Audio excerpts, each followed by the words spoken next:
Salut à tous et bienvenue sur Code Source. Aujourd'hui, une vidéo un peu spéciale, une vidéo que j'aurais aimé ne pas avoir à faire. Vous le voyez au titre, on va parler d'iOS 26. Ça fait une semaine que je l'ai installé sur mon iPhone principal, une semaine que je vis avec, et je vais être très direct avec vous, j'ai fait une bêtise. Apple nous a vendu du rêve, une révolution, une nouvelle ère pour l'iPhone. Et sur certains points, ils n'ont pas menti. Mais sur d'autres, et ce sont les plus importants, c'est une véritable catastrophe. Dans cette vidéo, je vais tout vous dire, le bon, le très bon, et puis ce qui fâche vraiment. Alors attachez-vous parce qu'on va disséquer ensemble iOS 26. Commençons par le commencement. Quand j'ai terminé l'installation et que j'ai pris mon téléphone en main pour la première fois avec iOS 26, j'ai eu un choc. La première chose, c'est la sensation au toucher. C'est difficile à décrire avec des mots. Avant, c'était fluide, c'était agréable, on était chez Apple. Mais là, c'est différent, c'est organique. On a l'impression que l'écran n'est plus une plaque de verre, mais une extension de sa propre peau. Chaque balayage, chaque tapotement est accompagné de micro-vibrations si subtiles, si naturelles, c'est incroyablement confortable. Apple a vraiment réussi à créer une connexion physique avec le logiciel. Ensuite, l'interface visuelle. Les polices de caractères, les icônes, tout a été affiné. C'est plus qu'une simple mise à jour esthétique, ça respire le premium.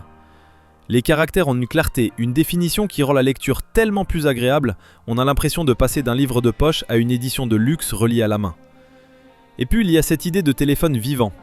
Les fonds d'écran animés réagissent à la lumière ambiante, les icônes respirent très légèrement, les notifications apparaissent comme des gouttes d'eau à la surface d'un lac, c'est subtil mais mis bout à bout, ça donne l'impression que le téléphone est un petit organisme qui vit dans notre main. Pendant les 2 premiers jours, j'étais sur un nuage. Je me disais, ça y est, c'est ça le futur. Apple a encore frappé.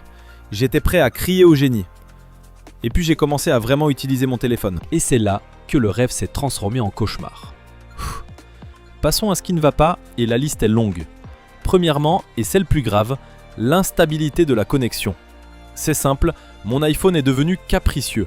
Le Wi-Fi qui décroche en pleine vidéo YouTube, la 5G qui joue à cache-cache en plein centre-ville. J'ai eu plus d'échecs d'envoi de messages en une semaine qu'en un an sous iOS 25. Comment en 2026, Apple peut sortir un OS qui foire les bases même d'un smartphone, être connecté? C'est frustrant, c'est énervant, c'est inadmissible. Deuxièmement, les bugs. Pas les petits bugs rigolos, non. Les bugs qui te pourrissent la vie. Le clavier qui disparaît en plein milieu d'une phrase. Le centre de contrôle qui refuse de s'ouvrir. Le téléphone qui freeze pendant plusieurs secondes quand je reçois un appel. C'est une loterie permanente. On ne sait jamais si l'action qu'on va faire va fonctionner normalement ou si elle va planter. La confiance est rompue. Et ça m'amène au troisième point, les applications. Certaines, et pas des moindres, ne fonctionnent tout simplement plus correctement. Je pense notamment à une application que j'utilise beaucoup, Sumeria Bank. Avant c'était un plaisir, aujourd'hui elle rame, elle met un temps fou à se lancer, elle plante 1 fois sur 3. Et c'est pas la seule. On a l'impression que les développeurs n'ont pas eu le temps de s'adapter et que Apple a sorti une version pas finie. Enfin, parlons du design. Autant j'ai adoré les nouvelles polices, autant certains choix me laissent sans voix. Cette nouvelle mode de la transparence partout dans l'interface, c'est juste perturbant. On sait plus ce qui est cliquable de ce qui ne l'est pas. Les menus se superposent au fond d'écran, rendant le tout illisible par moments. C'est un vrai retour en arrière en termes d'accessibilité. Et le pire du pire, la palme d'or de la mauvaise idée, c'est l'application appareil photo.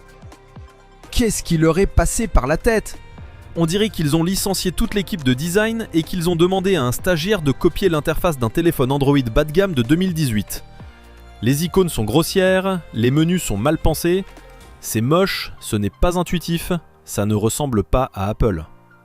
Prendre une photo, un geste qui était un plaisir est devenu une corvée.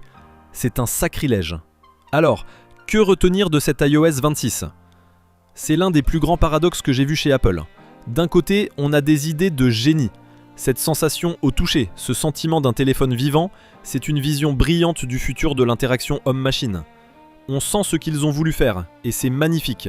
Mais de l'autre côté, on a une exécution absolument désastreuse. Une version instable, truffée de bugs, qui rend l'utilisation quotidienne pénible, et des choix de design pour le moins douteux. La promesse est immense, mais la réalité est décevante. Et aujourd'hui, après une semaine d'utilisation, je peux vous le dire les yeux dans les yeux, je regrette. Je regrette d'avoir fait cette mise à jour. J'ai l'impression d'avoir échangé mon iPhone fiable et performant contre un prototype expérimental et pas terminé. Mon conseil pour vous est donc très simple et il vient du cœur. Vraiment. Attendez. Gardez votre version actuelle, stable et fonctionnelle. Laissez Apple corriger le tir. Il faudra sans doute attendre iOS 26.1, voire 26.2 pour que l'expérience soit à la hauteur de la promesse. En l'état, vous allez juste gagner en frustration. Voilà pour mon expérience. J'espère que cette vidéo vous a été utile. Je suis très curieux d'avoir vos avis. Si certains d'entre vous ont quand même sauté le pas, dites-moi dans les commentaires si vous vivez la même chose ou si au contraire, tout va bien pour vous. Le débat est ouvert. Si vous avez aimé cette vidéo et que vous voulez soutenir la chaîne, n'hésitez pas à lâcher le petit pouce bleu, ça fait toujours plaisir, et surtout à vous abonner pour ne pas manquer les prochaines. On continuera bien sûr de suivre l'évolution d'iOS 26 de très près. Merci d'avoir regardé jusqu'au bout, prenez soin de vous et de vos iPhones. Ciao.